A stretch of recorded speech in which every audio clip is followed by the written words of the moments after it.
ناخذوا les pays voisins. شوفوا une petite comparaison باش تعرفوا مليح. Les pays voisins, le Maroc par exemple, nous pouvons au moins rattraper notre retard, dépasser la Tunisie et se rapprocher du Maroc.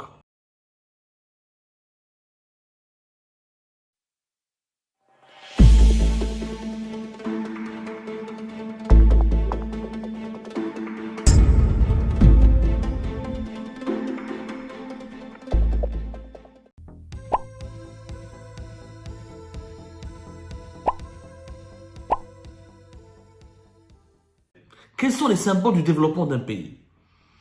C'est l'économie, les usines, les infrastructures, l'état des villes.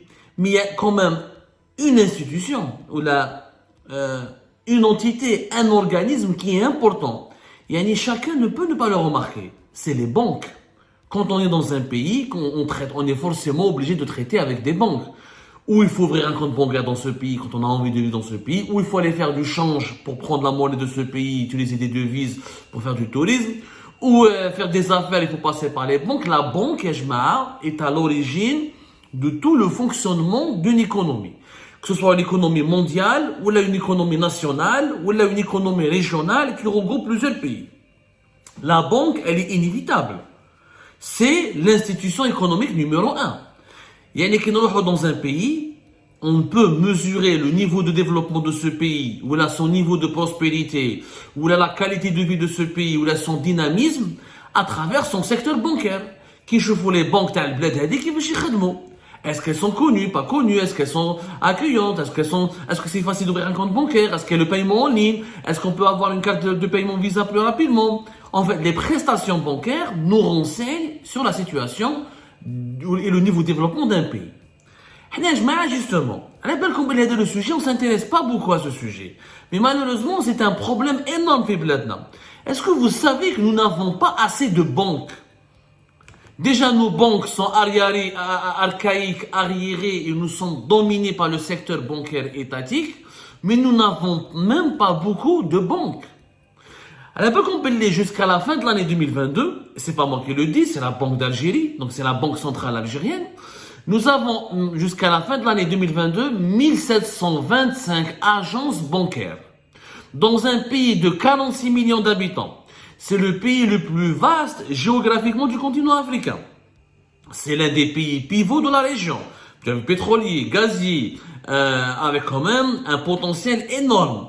Porte de l'Europe depuis pour le continent africain, porte de l'Afrique depuis la rive sud du continent européen. Et nous n'avons encore une fois que 1725 agences bancaires.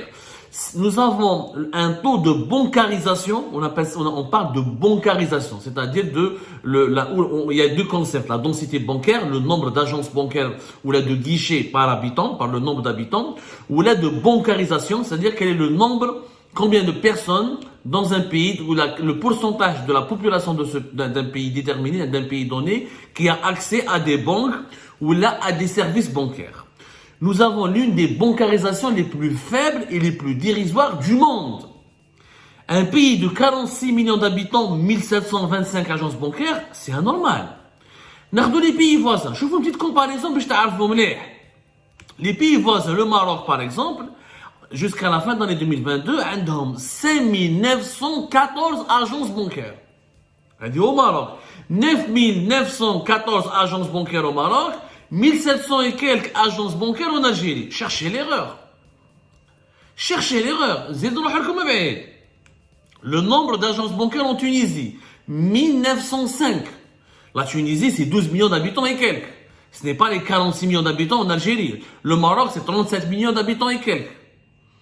Donc, presque 5000 agences bancaires au Maroc, 1905 agences bancaires en Tunisie, plutôt 5000, presque 6000 agences bancaires au Maroc. Ils étaient de 5065 jusqu'à 2022 à 5914. En Tunisie, c'est resté stable, 1900 et quelques. En Algérie, on est encore à un nombre de 1725 agences bancaires. C'est totalement anormal. En Égypte, c'est pratiquement plus de 4000 agences bancaires. Regardez, c'est des chiffres de 2018. On peut avoir peut-être que maintenant le réseau bancaire égyptien s'est nettement renforcé. En Turquie, En 2013, c'était déjà plus de 11 000 agences bancaires. En France, l'un des pays développés, des pays riches, il y a 34 298 agences bancaires depuis fin 2022. Je vous dis l'extrême différence, le fossé qui sépare l'Algérie, non seulement de ses voisins, des autres pays qui sont équivalents, ou des pays développés. L'Espagne, on prend l'Espagne. L'Espagne, c'est 47 millions d'habitants, alors que nous sommes 46 millions d'habitants. C'est pratiquement le même nombre de population. Eh bien, l'Espagne, il y a plus de 19 000 agences bancaires. Et encore, l'Espagne, il y a une crise politique. Hein. Il y a quelques années de cela, ils avaient plus de 40 000 agences bancaires. Ce n'est pas normal ce qui se passe. Ce n'est pas du tout normal. Qui veut chez un pays de 46 millions d'habitants, on a 1725 agences bancaires? Ça gaffe la banque. La banque, c'est elle l'intermédiaire entre l'économie réelle et la population. Si j'arrive pas à accéder à une banque, à ne pas ouvrir un compte bancaire facilement, avoir une carte de paiement, ou là une carte de retrait, ou là faire des transactions bancaires, ça veut dire que je suis dans un pays totalement sous-développé. C'est pour ça que nous avons un énorme marché informel. C'est pour ça que nous avons 80 jusqu'à 90 milliards de dollars qui circulent dans le marché informel. C'est pour ça que nous avons encore une économie de bazar. C'est pour ça que les Algériens et les Algériennes continuent d'utiliser le cash, ils sont dépendants du cash. Ils sont restés bloqués, leur développement, leur utilisation de la monnaie, elle est bloquée toujours au niveau du cash. Il n'y a pas de banque dans notre pays. Il n'y a pas de banque, il n'y a pas assez de banques. Nous avons un système bancaire totalement archaïque. Nous avons 6-7 banques étatiques. Nous avons une dizaine de banques étrangères, mais à capitaux étrangers, mais qui travaillent de face uniquement dans les grandes villes du pays, qui n'investissent pas beaucoup en Algérie. Elles veulent prendre de l'argent depuis l'Algérie, mais elles ne veulent pas injecter de l'argent en Algérie. Et nous avons un écosystème financier totalement sous-développé. Et je ne peux pas créer une entreprise si j'ai pas un compte bancaire. Je ne peux pas faire une activité, n'importe quelle activité économique ou commerciale nécessite un compte bancaire. En Algérie, il y a des wilayas entières avec pas beaucoup de banques.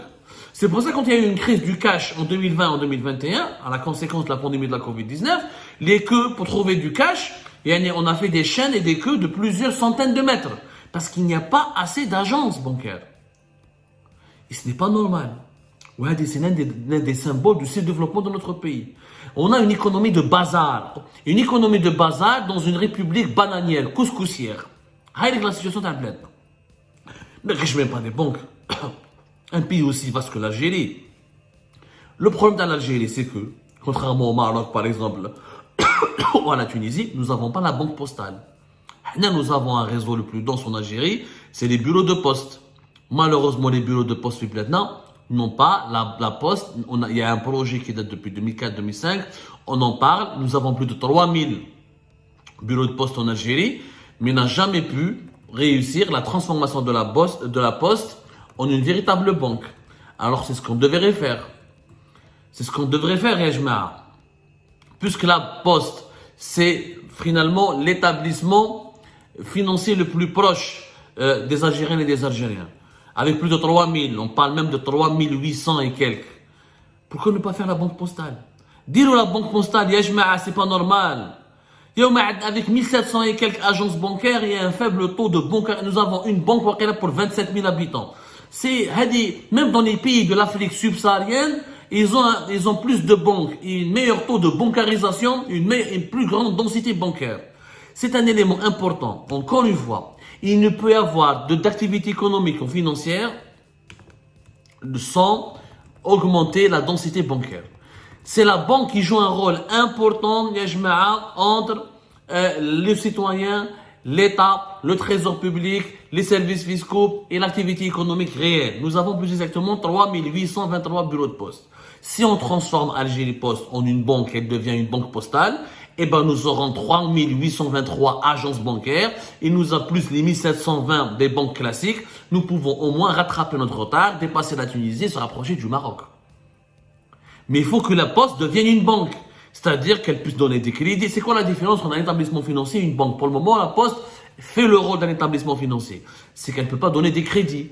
Elle ne peut pas avancer de l'argent à ses clients. Elle est limitée dans ses transactions financières. Mais si elle devient une banque, elle permettra d'insuffler une véritable dynamique. le financement de l'économie vient des banques. Si nous n'avons pas assez de banques pour financer l'économie, on ne pourra jamais se développer. L'entrepreneur, il a une idée, il lui faut un capital. Le capital, où tu as hérité, impossible que tous les millions d'Algériens, on ne peut pas tous hériter, ou tu demandes un crédit au niveau des banques. Il y a des banques et des fonds d'investissement qui te financent. Il y a aussi une bourse. Donc, quand on a une bourse, je crée une entreprise, je vends mes actions au niveau de la bourse. Avec cet argent, je peux développer mon entreprise et créer plus d'emplois et davantage de projets.